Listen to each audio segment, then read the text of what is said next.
Hey guys, welcome back to the Scentitar channel. I'm grateful that you're here. I'm sure you can see the title.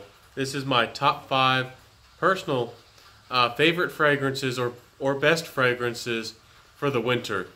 I've made some top 10 fragrances for the fall, a top 10 woody fragrances, and a top 10 seductive fragrance list that could really do you well if you're looking to explore a new fragrance for the winter. But this one, it's going to be my personal fragrances. I hope from this video that you learn a little bit more about my fragrance style. I hope you, perhaps even get interested in these fragrances. I have a couple here that are a little bit different, and but let's get into it, guys. It's exciting. But let's talk about winter for a second. Winter is a wonderful time of year. It's a time for family, for holidays, for celebration, and I think that's the case, all around the world. So it's an exciting time of year, but we don't have the sun to help the fragrance, heat up on our skin, and we don't have the temperature to help the fragrance project and evaporate even faster. So a lot of the times we want fragrances they're more rich and dense. They're stronger projecting so they can really stand up to the not so good conditions for the fragrance. Of course, we can get away with just about any fragrance in any season if we wear, a lot of sprays, or we even, wear the fragrance more indoors, especially. So guys, the first fragrance I usually like to suggest in any of these types of videos is a fragrance that's very mass appealing that could work for just about any person. So this is Versace's Dylan Blue. Now guys, if you're in the fragrance world, this is going to be, not a surprise. I mean, you've heard a lot about it, so I'll try to make it sweet and short. This fragrance is in the same family as Bleu de Chanel, Dior Sauvage. I especially like this fragrance because in the winter, I feel that because the notes seem to be more constricted, more compact because of the cold, I feel like this fragrance has a little bit more sweetness. Even though a lot of people see this as a summertime fragrance, I see this one because it has a little bit more fullness and a little bit more depth, that this is really an all-year fragrance. The reason why I kept this fragrance in my collection and I enjoy it so much is because it has patchouli in the base, which helps this fragrance for an aquatic with a little bit of depth to it. It makes it a good bit unique. It's kind of a clean patchouli, but it's not a raw patchouli. It doesn't have a lot of sharpness, but it gives it more of a fullness, and combined with the papyrus note, which is a very unique note, it kind of gives it a cotton kind of gives it some softness. So I believe this is a very comforting scent, even though it does very well with the ladies. If you're looking for a fragrance that's kind of sweet, very mass appealing, it's not gonna offend anybody. If you don't wear, you're not wearing too much of it. This is a fragrance that you can't go wrong with. If you have Sauvage Parfum, I think that would do you really well in this kind of this kind of fragrance. So it's easy to suggest. If you were afraid of Sauvage, I'd really encourage you to get your nose on it and see what you think of it. I think it's a good bit different, but of course it's still it's really going to appeal to everyone. It definitely would be good for a gift for the holiday season, and that's Versace's Dylan Blue. Now guys, I wanted to jump to one that I only have a decant of.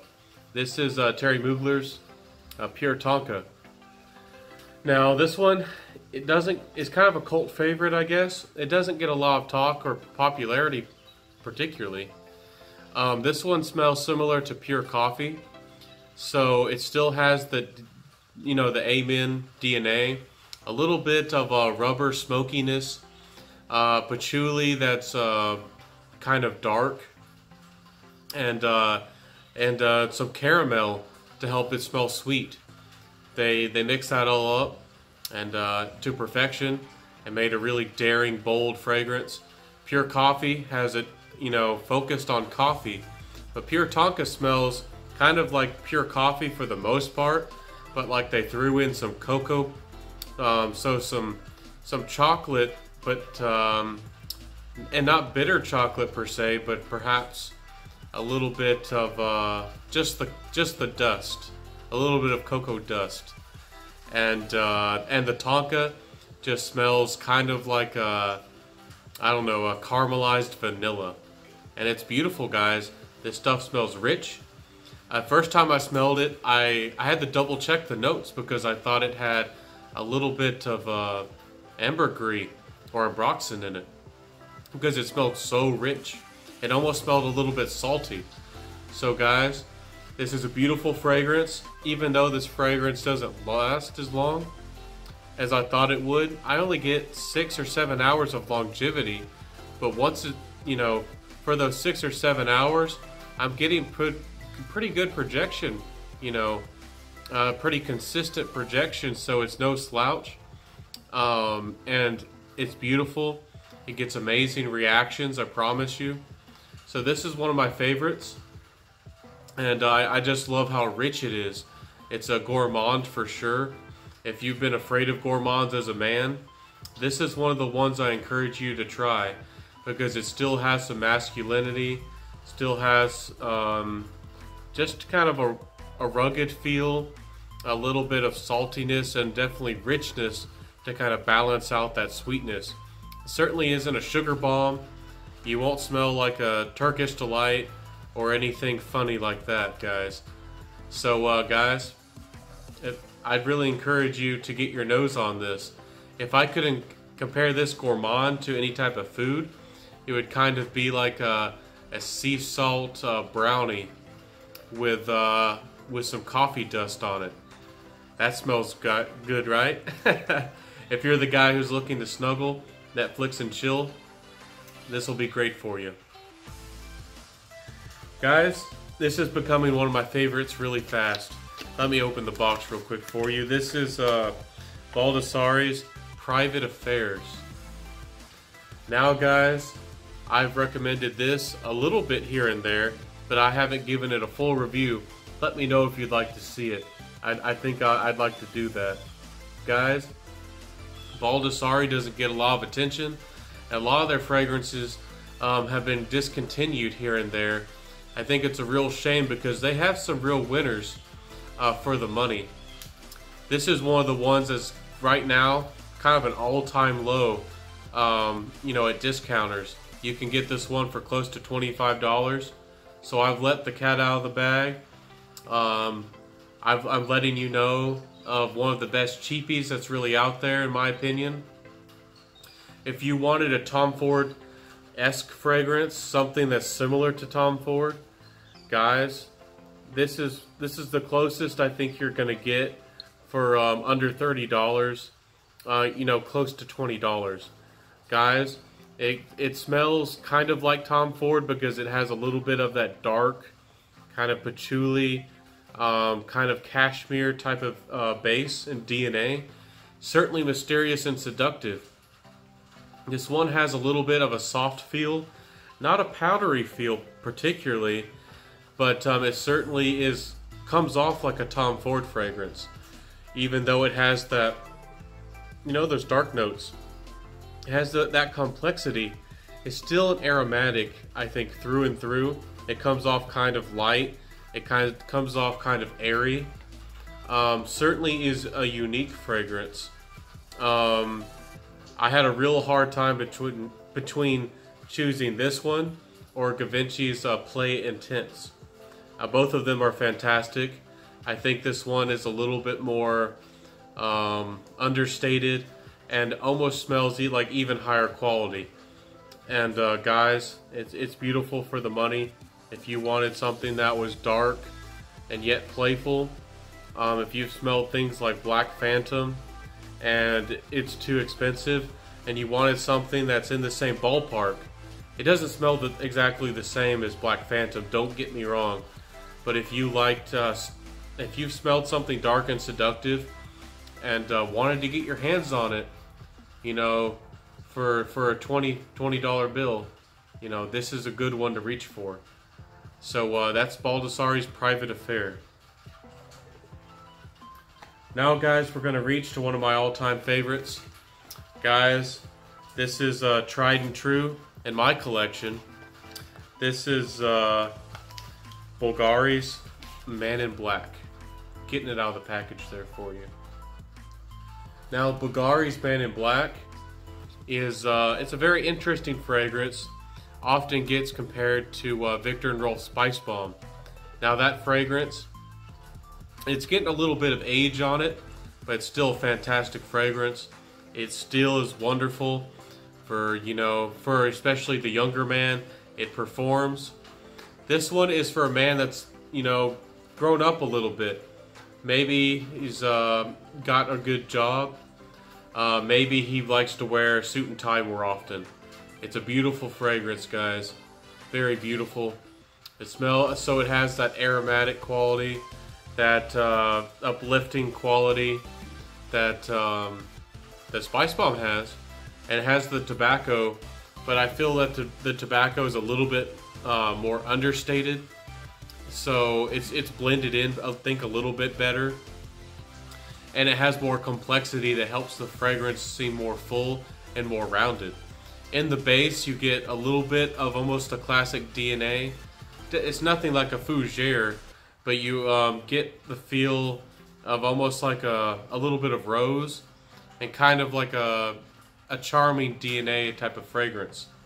And that's kind of odd, but somehow it works with the spiciness. This is the kind of fragrance that's more bold and is more classy than a lot of other fragrances. This is one of the classiest fragrances that I've smelled, but it still has a little bit of a business feel. I think it could be pulled off at work, but it smells kind of luxurious, so you might smell a little bit fancy. If that's the kind of personality or the way you want to come across, guys, Bulgari Man in Black is beautiful juice, and it can be quite loud. For the first hour or two, this stuff is projecting. It's one of the best projecting fragrances that I've ever had. It's the closest fragrance I've ever had to a beast mode. So guys, it lasts a good 8 hours and projects heavily for 2 or like 1.5 hours, and still projects fairly well for the most of the time. So Bulgari's Man in Black is something that I'm very happy to have come across and have bought. So it's really good, and there's quite a few flankers of it as well, and I haven't got my nose on those yet, but maybe I will in the future. So guys, let's get to SA. We're at the last one. Guys, this is a unique fragrance. This is a bit of a special fragrance. This is Wolfbane, and see, I'm trying to put this in the right context. This fragrance smells in a way like Black Orchid, so I am talking about a fragrance that is more unisex, definitely harder to wear for a lot of people, a fragrance that's for a certain person. Now this, I guess I'll give you a price alert that this is niche. All the other ones are affordable, especially the Baldessari Private Affairs. This one is niche, getting up there in price. It can be quite expensive. But guys, what does it smell like? Wolfbane is a very interesting fragrance. You have dark purple like florals, something like a fragrance that smells enchanting, almost like something like a witch concocted it. It has dark florals, like a pleasant sweetness. It's different, but through and through, I get muskiness. This fragrance definitely has a little bit of an animalic twist on it. And when we say animalic fragrances in the fragrance world, we're talking about fragrances that smell a little bit musky, not like body odor, but a little bit like wet fur almost, but in the most pleasant way, if that can be said. So it certainly isn't for everyone. Guys, at first when I smelled this, I will admit that I thought it smelled a little bit feminine. I thought, or maybe I thought that it was too hard for a man to wear. And I'm the kind of guy who likes Dior Fahrenheit, rugged fragrances, manly fragrances a lot of the time. And it just was something that I didn't think I could pull off. Guys, I have warmed up to this decant, and I've worn it for myself personally. I still have to test it to see what other people think about it, but I'd like to hear your opinions on this fragrance. I love how the fragrance is uplifting and light with a unique dark floral twist, and then it has some sweetness and just a beautiful muskiness. I guess I'm a sucker for animalistic fragrances if they're done in the right way. So guys, I want to thank you for being here. This has been my top 5 winter fragrance list. Please let me know if you would like reviews to be a little bit shorter. I've been keeping them around 15 minutes. I like to talk about the fragrances a good bit in detail. Let me know if you like that. And if you like me, posting up the information about the fragrances, that takes a good amount of work. I'd love to know if you enjoy that. So guys, this has been my top 5 winter fragrances. In the comments below, please mention some of your winter fragrances. I'd love to know what you'll be rocking this winter. So there's all kinds of great fragrances out there. Let's get a conversation going, and even let me know if you'd like. What are your plans this holiday season? What do you like to do? What traditions do you have? So guys, please like, comment, and subscribe if you like this content. And I'll see you next time at the Scentitar channel. Bye.